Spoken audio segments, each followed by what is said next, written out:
He walked down the street, shoulders slightly hunched as if carrying the weight of the world on them. The city was busy, people moving quickly on their way to work, school, or appointments. Cars honked in the distance, voices echoed off the walls of tall buildings, and yet, in the middle of all that noise, he felt completely alone. He had been feeling this emptiness for weeks, maybe months, though he couldn't remember exactly when it had started. Some days were heavier than others, and today was one of those days. He tried to focus on small things, like the way the sunlight hit the windows of the coffee shop across the street, or the sound of laughter from a group of students passing by. But those moments of attention didn't last. His mind kept drifting back to the things he had lost, the mistakes he had made, and the quiet loneliness that had settled into his life. At work, he had always been good at keeping a smile on his face. He was polite with colleagues, answered emails on time, and managed tasks efficiently. But the effort it took to maintain that facade was exhausting. Every day he would walk into the office, greet his co-workers, and pretend everything was fine, even when it wasn't. By the end of the day, he felt drained, as if he had given pieces of himself to everyone around him, except for himself. His apartment felt just as lonely as he did. When he walked through the door, the silence pressed against him. There were no voices to greet him, no laughter to fill the empty rooms. The furniture was simple, practical, and functional, but it offered no comfort. Even the walls seemed to echo his solitude. Some nights he would sit on the couch for hours, staring at nothing in particular, letting memories drift through his mind like leaves in a slow-moving stream. Memories of people who had once mattered, who had come and gone, leaving him behind with questions he didn't know how to answer. Sometimes he wondered if anyone really understood what he was feeling. He had friends, or at least people he considered friends, but the thought of sharing his pain with them felt impossible. He worried they wouldn't understand, or worse, that they would think less of him. So he kept everything bottled up, carrying the heaviness inside like a secret no one could know. In the mornings, he would try to force himself out of bed, even when his body ached from restless nights. Coffee became a ritual, a small comfort to begin the day. He would stand by the window, cup in hand, watching the world wake up while he wondered if anyone out there was as lost as he felt. Sometimes he thought about reaching out for help, but each time the thought came, it was met with a wave of doubt and fear. What if he was too much for someone else to handle? What if no one cared enough to listen? One afternoon, he decided to take a walk in the park nearby. The park was not far from where he lived, and he had visited it many times before. Usually, it was filled with children playing, couples walking hand in hand, and elderly people feeding birds. Today, though, the park felt emptier, almost as if it had been waiting for him to arrive.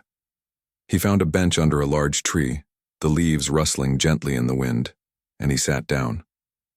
For the first time that day, he let himself breathe without forcing a smile or pretending to be okay. He watched a group of children run past, their laughter bright and carefree. For a moment, he felt a pang of longing, a reminder of innocence and happiness he hadn't felt in a long time. He thought about how simple life seemed for them, how easy it was to find joy in small things. For him, joy had become complicated, elusive, and sometimes even painful. He remembered the last time he had really opened up to someone. It had been months ago, a brief moment of vulnerability that ended in disappointment. The person he had confided in didn't understand, and their words had left him feeling smaller, weaker. Since then, he had promised himself he would never share his feelings again. It was safer to stay silent, to carry the pain alone. But as he sat there, watching the sunlight filter through the branches, a thought crossed his mind. Maybe it was time to try again. Maybe there was someone out there who could understand, someone who could listen without judgment. The idea was frightening, yet there was a small spark of hope. A tiny voice inside him whispered that he didn't have to carry everything alone forever. He closed his eyes and let himself remember the little moments that had made him feel alive. The smile of a stranger on a crowded street, the comforting warmth of sunlight on his face, the sound of rain tapping against the window. Those small, Fragments of beauty reminded him that life, even when heavy, still held moments worth noticing. Hours passed and the sky began to change color, painting the clouds with shades of pink and orange. He stayed on the bench, letting the world move around him. People walked by, some with dogs, some with shopping bags, some simply enjoying the evening air. He didn't speak to anyone, but he felt a subtle shift inside himself. For the first time in a long while, he allowed himself to feel without judgment, without trying to fix anything or push the pain away. As darkness approached, he stood up and began walking home slowly. Each step felt slightly lighter than the one before. He didn't know if he was ready to talk to someone yet, but he knew he had taken the first step by allowing himself to feel. The quiet hope in his heart was fragile, but it was real. That night, he made himself a cup of tea and sat by the window. He watched the city lights flicker, the world moving on outside, and thought about the possibility of connection. Maybe tomorrow or the day after, he would meet someone who could listen.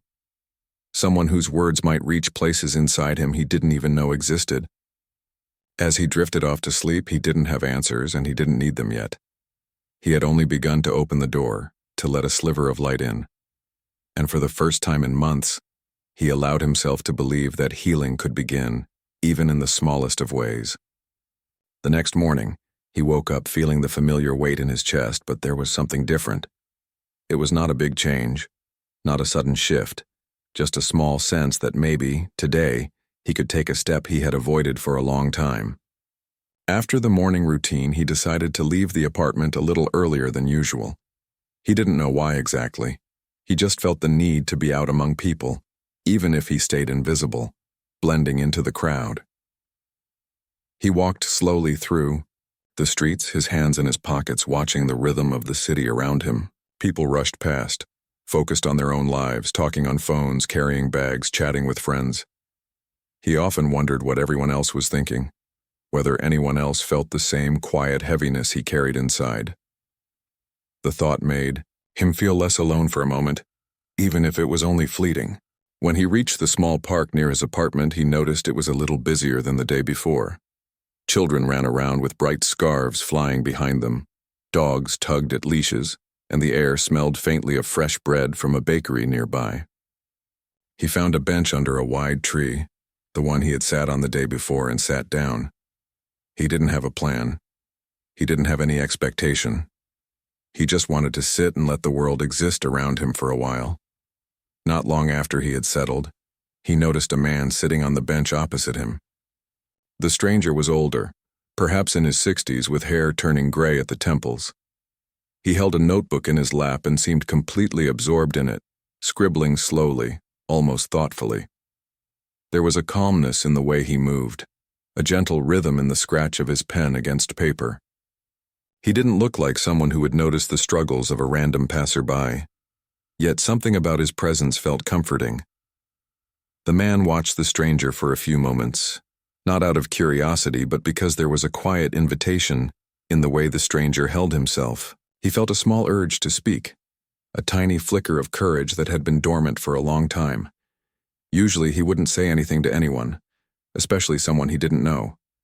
But today, it felt different.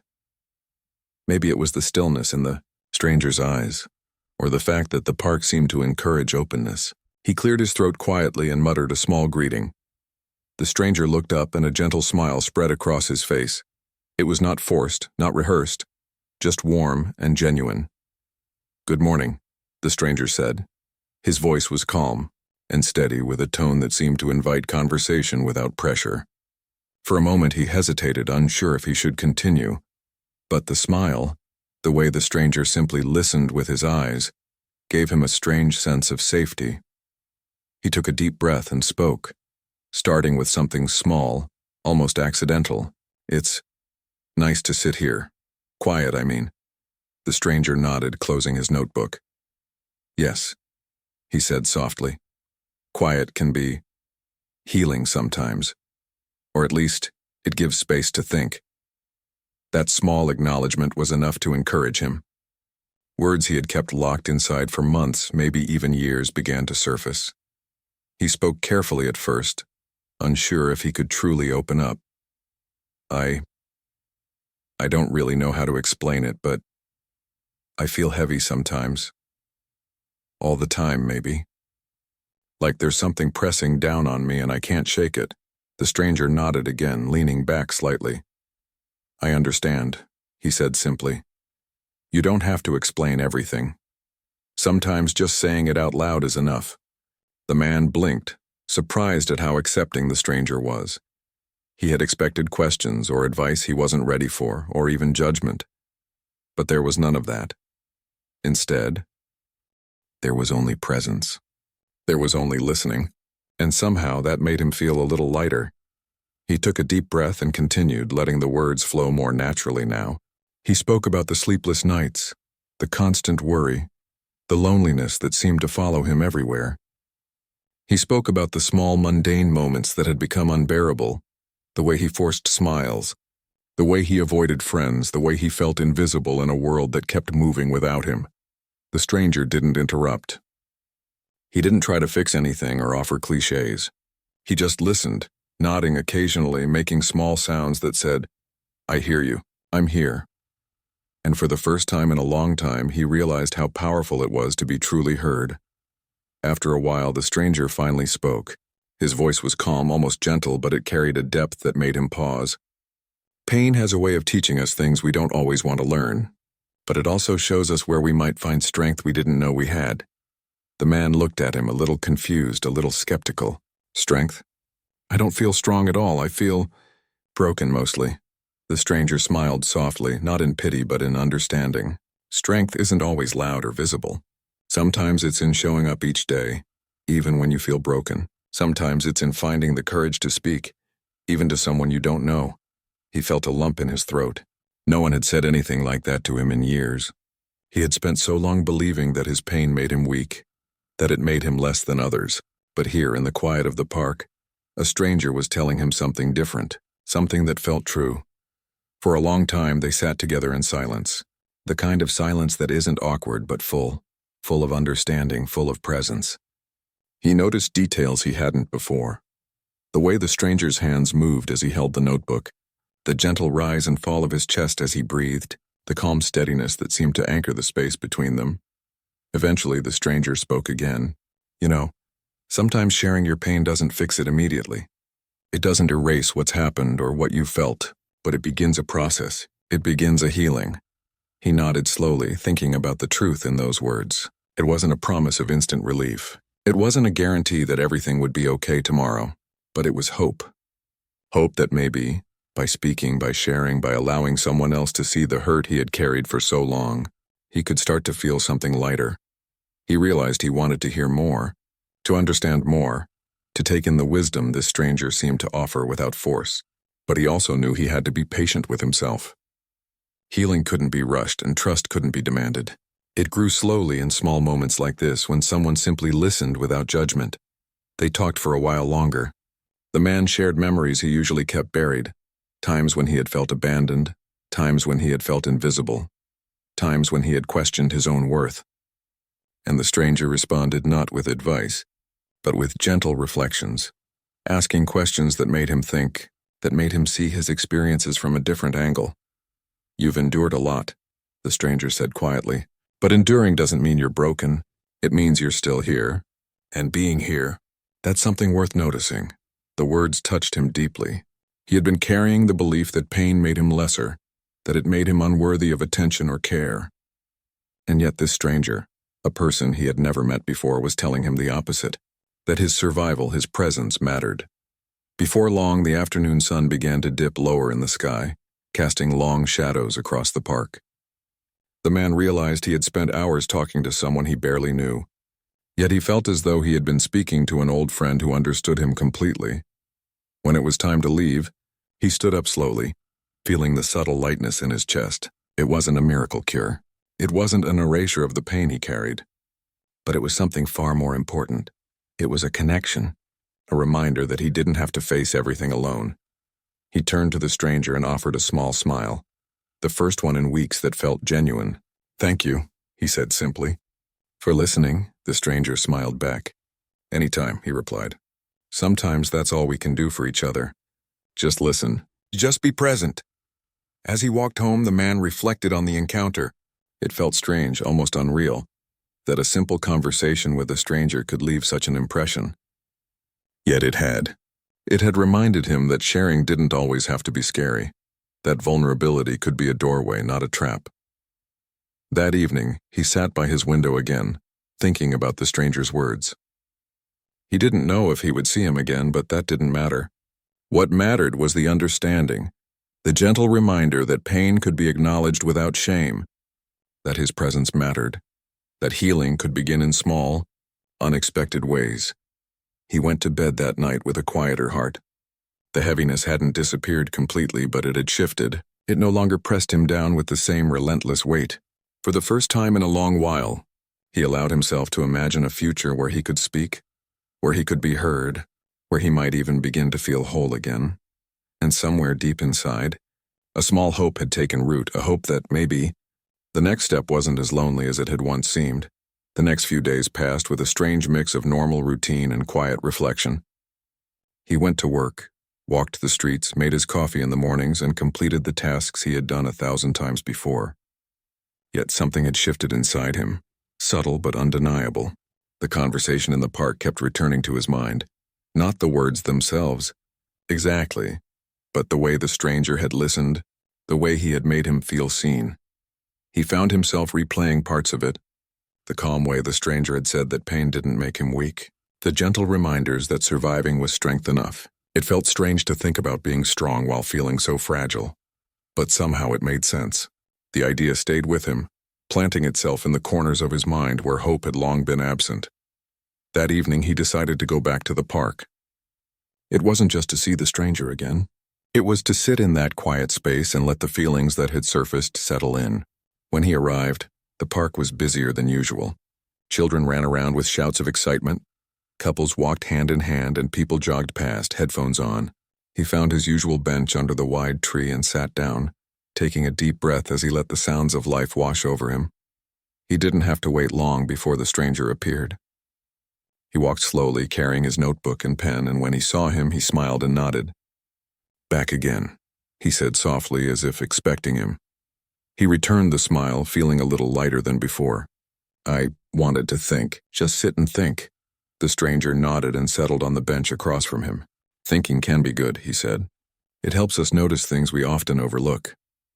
At first they sat quietly, watching the park together. The man thought about his life, about the ways he had shut himself off from people, about the routines he clung to that kept him safe but also kept him lonely. Slowly the words he had rehearsed in his head began to form. "I've been thinking about what you said," he started, voice low, "about strength, about surviving. It made me wonder if I've been looking at everything wrong. Maybe I've been seeing my pain as a weakness instead of something else." The stranger leaned slightly forward, listening with a quiet intensity that made him feel safe to continue. "It's easy to confuse pain with weakness," the stranger said, "especially when it's constant. But pain can teach us about ourselves. It can show us where we've been resilient even when we didn't notice it." The man took a deep breath, letting the idea settle. "Resilient? I don't think of myself that way. I just feel tired of carrying everything alone." "And that is exactly why you're resilient," the stranger replied gently. "Because you keep going even when it feels unbearable. Because you show up day after day despite the heaviness. That is strength. Not loud, not obvious, but real." He blinked, trying to absorb the words. For so long he had measured himself by outward achievements, by moments when life felt easy or successful. He hadn't considered that simply enduring, simply continuing despite the pain could be enough. And yet hearing it spoken aloud made something shift inside him, like a small door opening in a room that had been closed for years. They spoke for hours that afternoon. He talked about memories he usually kept hidden, times when he had felt invisible, times when he had been rejected or abandoned, times when he had doubted his own worth. The stranger listened, asking quiet questions that nudged him to see things differently. "What did that experience teach you?" he would ask. "What did you discover about yourself even in the hardest moments?" At first the questions felt uncomfortable. He wasn't used to thinking about his pain in terms of learning or growth. Pain had always been something to endure, something to hide. But slowly he began to see a pattern he hadn't noticed before. He had survived situations that could have broken him. He had cared for others, even when he struggled to care for himself. He had kept moving forward even when it seemed impossible. "Maybe I've been looking at it all wrong," he said finally. "Maybe surviving, maybe just showing up, is enough." "It is enough," the stranger confirmed. "Sometimes we need someone else to remind us.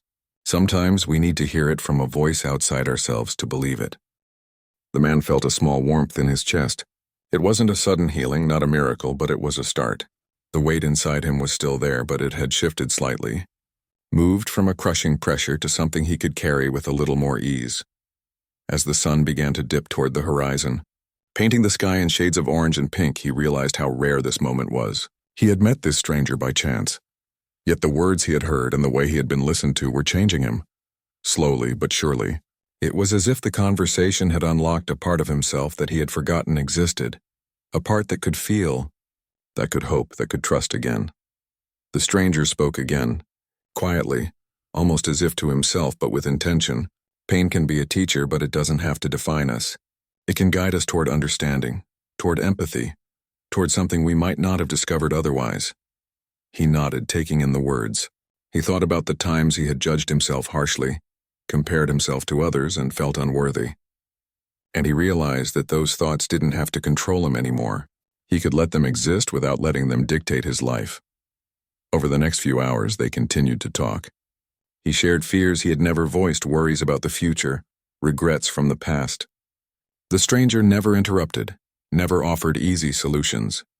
He simply reflected back what he heard, gently guiding him to see that he was not alone in his struggle, that his feelings were valid, and that even small steps toward understanding himself were meaningful. "You're allowed to feel everything you feel," the stranger said at one point. "Anger, sadness, fears, all of it. It doesn't make you weak. It makes you human, and being human means you have the capacity to heal, slowly, over time." The man thought about those words for a long moment. He had spent so much time hiding his feelings, pretending to be fine, pretending to be strong in ways that didn't feel real. But this stranger was showing him another way, showing him that strength could exist in vulnerability, in honesty, in acknowledging the truth of his emotions. By the time the sky darkened and streetlights flickered on, he felt a quiet calm he hadn't felt in years, not because the pain had disappeared, it hadn't, but because he had shared it, and in sharing it had become lighter. It was no longer a secret he had to carry alone. As they prepared to leave, the stranger offered a small smile. "You're doing well," he said simply. "This is a start, not the end, but it's a start worth noticing." He nodded, feeling gratitude he didn't fully understand. It wasn't just for the words, but for the presence, for the patience, for the way the stranger had held space for him without judgment. "Thank you," he said quietly, "for everything today." "You're welcome," the stranger replied. "Remember, healing isn't a straight path. It's full of turns, small steps, and sometimes setbacks. But each time you show up, you're moving forward." As he walked home that night, he felt lighter than he had in a long time. The heaviness was still there, yes, but it had a shape now, a form he could recognize and begin to work with. He felt the faint stirrings of hope, delicate and tentative but real. He thought about the stranger's words and how they had begun to resonate inside him, shaping the way he looked at himself and his life. That night, as he lay in bed, he reflected on the day. He realized that sharing his pain had not made him weak. It had made him stronger in ways he hadn't anticipated. It had opened the door to understanding, to growth, to a future that didn't feel so dark and unmanageable. He didn't know what the coming days would bring. He didn't know if he would encounter the stranger again, or if this moment would stand alone in his memory. But he knew one thing. The conversation had changed him gently, profoundly. It had reminded him that even in his pain he was not alone. That even in the quietest moments there was connection, understanding, and the possibility of healing. And for the first time in a long while, he allowed himself to believe that maybe, just maybe, things could get better, that maybe the weight he had carried for so long could be lifted piece by piece, through small acts of honesty, reflection, and presence, that maybe the journey toward healing had already begun. The days that followed were quieter but different. The heaviness that had once clung to him every morning was still there, but it didn't feel quite as suffocating. Something had shifted inside him. He couldn't explain it exactly, but the stranger's words had settled into his thoughts like seeds waiting to grow. He found himself thinking differently about his days. When he woke up, he didn't immediately dread the hours ahead. Instead, he tried to notice small things. The warmth of sunlight slipping through the window, the sound of birds outside, the gentle hum of life that he had ignored for so long. It wasn't that he suddenly felt happy or healed. It was that he had begun to see that peace might come from simple awareness. At work, he still went through the same motions, typing, answering calls, finishing reports. But his approach felt softer. He noticed the people around him more. He paid attention to the tiredness in a coworker's eyes, the forced laughter during lunch breaks, the small signs that others too carried unseen burdens. It made him realize that pain wasn't unique to him. Everyone had their own silent struggles. One afternoon, he saw a colleague sitting alone in the break room, staring blankly at a cup of coffee. A few weeks ago, he would have walked past without saying anything, too trapped in his own world to care. But that day he paused. "Rough day?" he asked quietly. The colleague looked up, surprised, then nodded with a weary smile. They spoke for a few minutes, not about anything deep or serious, just small things, but it felt meaningful. It reminded him of the way the stranger had listened to him in the park, offering presence instead of advice. As he walked home that evening, he thought about how that small interaction had made him feel. For the first time in a long while, he felt useful, not in a professional sense, but in a human way. He had offered something simple, kindness, and it had connected him to someone else, even briefly. Maybe that was part of healing too, he thought. Maybe healing wasn't just about fixing yourself, but about reconnecting with others. A few days later, he returned to the park. It had become something of a quiet ritual for him now. Whenever his thoughts grew too heavy, he would go there to breathe, to reflect, and sometimes to see if the stranger was there. And often he was. The man with the notebook would be sitting under the same tree, writing, watching, existing calmly in his own world. This time, when they met, the conversation flowed more easily. It no longer felt like two strangers meeting by chance. There was a gentle familiarity, a quiet understanding between them. The man spoke about his week, about work, about how he had begun to notice things differently. He spoke about the colleague he had talked to and how that small act of reaching out had made him feel something shift inside. The stranger listened, nodding thoughtfully. "That's what happens when we start to open up," he said. "We begin to see others more clearly. When we carry pain in silence, it makes the world smaller. But when we share even a little, it expands again. We start to notice that we're not as alone as we thought." The words sank deep. He thought about how true they were. For months, he had been walking through life like a ghost, disconnected and hidden behind invisible walls. Now those walls were beginning to crumble. Slowly, yes, but they were breaking. He stayed in the park for hours that day. They talked about many things, about loneliness, about memories, about how people often wear masks to hide what's inside. The stranger told him, "Sometimes the most broken people are the ones who smile the widest. They're not pretending to be happy. They're trying to protect others from their own sadness." He nodded, feeling that truth in his bones. He had been one of those people. Every smile he had forced, every joke he had told to fill the silence, it had all been a way of hiding.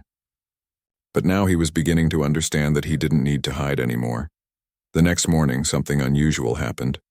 As he walked to work, he passed by an elderly woman struggling to carry her grocery bags up a small set of stairs. Without thinking twice, he stepped forward and offered to help. She looked up, surprised but grateful, and accepted his offer.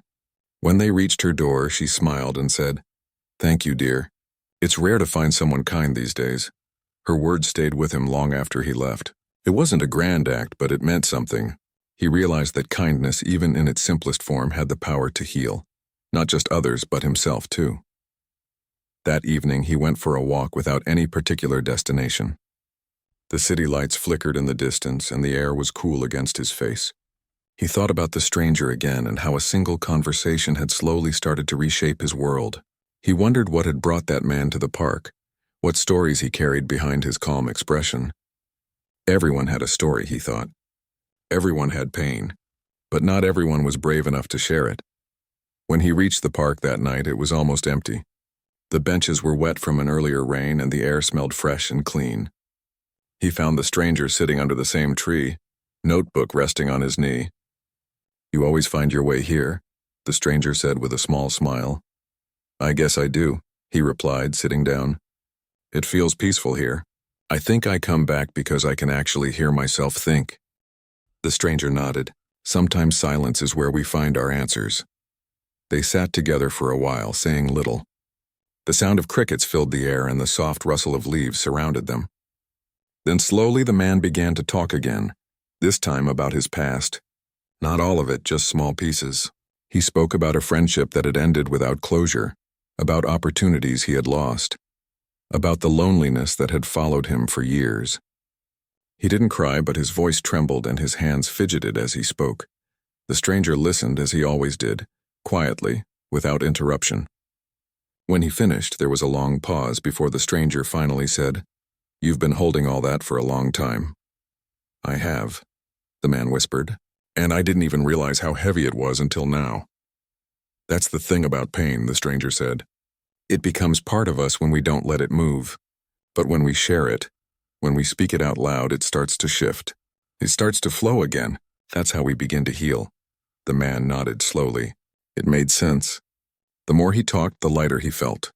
It wasn't about erasing the past. It was about releasing its hold. When he left the park that night, the stars were visible above the city lights. He walked home with his head slightly lifted, noticing things he had never paid attention to before. The rhythm of footsteps on the sidewalk, the way the wind moved through the trees, the sound of laughter from an open window nearby. For the first time in a long while, he felt connected, not just to the stranger or to people, but to life itself. Over the next week, small changes began to show in his daily routine. He started calling his family more often. He reached out to an old friend he hadn't spoken to in years. He began to cook proper meals instead of living on takeout. Each act, no matter how small, felt like a quiet victory, a sign that he was slowly reclaiming parts of himself he had lost. One evening, while washing dishes, he caught his reflection in the window. He looked tired, yes, but also different. Softer somehow, more alive. And he smiled. Not a forced smile, but a quiet one that came naturally, like sunlight breaking through clouds. He still visited the park regularly. Some days the stranger was there, and they would talk about life, about choices, about healing. Other days the stranger wasn't there, but it didn't matter. The lessons remained. The voice of wisdom still echoed inside him, reminding him to breathe, to notice, to keep moving forward. And though he didn't realize it yet, something beautiful was happening. The healing he had received through the stranger's words was slowly beginning to flow outward. He was becoming, in his own way, the kind of listener the stranger had been for him. Patient, kind, and quietly present. He didn't know what the future held, but for the first time in a long while, he wasn't afraid to find out. He was beginning to see that healing wasn't about forgetting or escaping pain. It was about learning to live with it, to grow through it, and to let it teach you how to see the world with gentler eyes. And somewhere deep inside, he knew that the journey wasn't over. There would still be days of doubt, moments of sadness, and times when old wounds would ache again. But now he had something he hadn't before: hope. Not loud or dramatic, but quiet and steady, like the soft glow of dawn after a long night. The following weeks unfolded quietly, like soft pages turning in a book he didn't realize he had been writing all along. Life still brought its usual mix of challenges: long work hours, tired mornings, and moments of doubt. But something inside him had changed. The pain that used to feel sharp and endless had softened, replaced by a steady calm. It wasn't that he had forgotten what hurt him. He had simply learned how to carry it differently.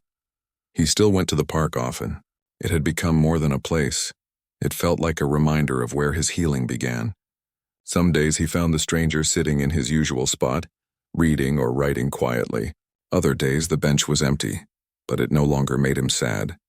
The park had its own quiet rhythm, and he had learned to accept that people, too, come and go just like the seasons.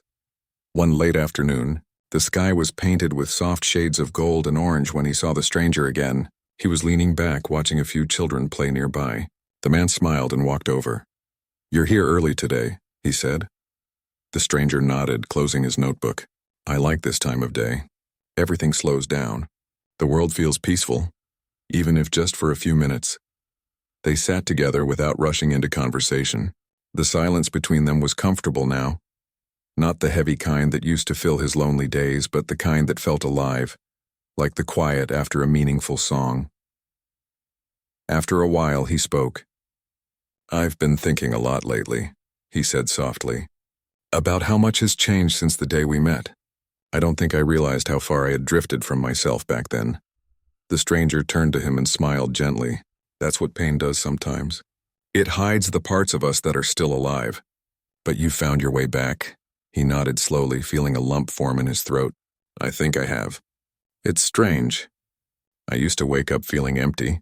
Now I wake up wondering what small thing I can do to make the day a little better, for me or someone else. It's not perfect, but it feels right." The stranger's eyes softened. "That's what healing looks like. It's not about being free from pain. It's about learning to live fully even when it's still there." They sat in silence for a few moments more. A gentle breeze passed through, carrying with it the faint scent of jasmine from somewhere nearby. Then the man asked quietly, "You always listen to others so well. Has anyone ever listened to you?" The stranger's expression changed slightly, still calm but with a hint of sadness behind his eyes. "Once," he said. "A long time ago." The man didn't press further. He knew what it felt like to hold stories that were too heavy to speak of yet, so instead he simply nodded. "I'm glad someone did," he said softly. They stayed until the sky began to fade into evening. As they said their goodbyes, the stranger looked at him with a quiet smile. "You've come a long way," he said. "Don't stop now. Keep sharing your light. Someone out there needs it, even if you never know who." The man nodded, his chest tight with emotion. "Thank you for everything," the stranger smiled. "You don't need to thank me. You did the hard part yourself." When the man walked home that evening, the city lights seemed to shimmer differently. Not just bright, but alive. He passed people on the street, each lost in their own world, and wondered how many were carrying pain they never spoke of. He couldn't change the world, but maybe he could change small moments for people, the same way that stranger had done for him. Days turned into weeks, and the rhythm of his life continued to shift. He volunteered on weekends, helping at a small community center that provided food and company for those who had no one else. The first time he went, he was nervous, unsure what to say, afraid he might not belong. But once he started talking to people, listening to their stories, he realized how natural it felt. There was an older man who came every Saturday. He had lost his wife years ago and spoke about her with a gentle fondness that made everyone around him smile. There was a young woman who rarely talked but always brought a sketchbook, filling it with quiet beauty while she sat alone. And there were others, each with their own story, their own battles. He found comfort in being around them, in the shared silences, the laughter that sometimes broke through, the way people slowly opened up when they felt seen. He realized that connection was the medicine he had been missing all along. It didn't erase the past, but it gave it meaning. One evening, after leaving the community center, he decided to stop by the park again. It was late and the benches were mostly empty. He looked toward the tree where he and the stranger usually met, but for the first time in a while, the spot was completely still. The stranger wasn't there. He waited for a while, half expecting to see him appear with that familiar calm smile. But as the minutes passed, it became clear that he wouldn't. A soft sadness washed over him, but it wasn't painful. It was gentle, like a farewell that didn't need words. He sat on the bench and looked up at the sky. The stars were faint but visible, scattered like quiet reminders that even in darkness, light exists if you know where to look. He smiled to himself and whispered, "Thank you," though no one was there to hear it. The next morning, he woke up early, made a cup of coffee, and stood by the window. The world outside was waking up, people hurrying to work, children laughing on their way to school, the hum of life continuing just as it always did. But now he felt part of it. He no longer felt like a silent observer standing behind glass. He thought of the stranger often, not with longing but with gratitude. Sometimes he wondered who he really was. Maybe a man with his own story of loss, maybe someone who had once needed the same kindness he now offered others. Whoever he was, he had left behind something priceless, the understanding that even brief connections can change lives. Months later, while walking through the same park, He noticed another person sitting alone on a bench, shoulders hunched, eyes fixed on the ground, the same posture he had once carried. Without thinking, he walked over and sat down beside them. They didn't speak at first. The silence was heavy, familiar. Then gently he said, "Sometimes it helps to talk. Not because it fixes things, but because it makes them lighter." The person looked at him, eyes filled with quiet sadness, and nodded slowly. They began to talk, awkwardly at first, then with growing ease. The man listened the way the stranger had once listened to him, patiently, without judgment. When they parted ways that evening, the person thanked him softly. He smiled and said, "You don't have to thank me. Just take care of yourself. You'll find your way." As he walked away, a small sense of peace settled inside him. He realized something important. Healing wasn't a finish line. It was a circle. What the stranger had given him, he was now passing on, unknowingly continuing a quiet chain of kindness.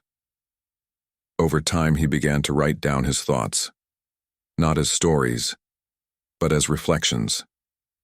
He wrote about the park, about the stranger's words, about the moments when hope had felt far away. He didn't know if anyone would ever read it, but it didn't matter. Writing was another way of speaking to the part of himself that had once been silent. One of his entries simply said, "Healing isn't about forgetting what hurt you. It's about remembering that you can still love the world after being broken by it." And it was true. He still had bad days, moments when memories returned like old shadows. But he no longer let them define him. He had learned that pain didn't have to be an ending. It could be the beginning of something deeper: compassion, understanding, connection.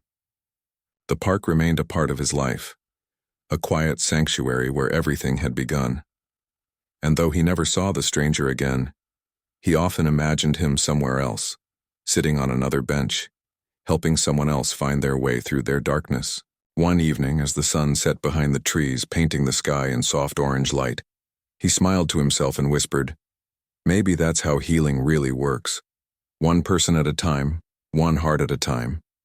He sat there a little longer, feeling the breeze brush past him, and for the first time in a long, long while, his heart felt whole. Not perfect, not without scars, but whole in a way that mattered. And as the light faded and the world around him quieted, he understood that the pain he once hated had led him here, to a place of peace, to a deeper understanding of what it means to be human. Because sometimes all it takes to change a life is a single conversation, one shared moment where two souls meet, and something broken inside begins to heal.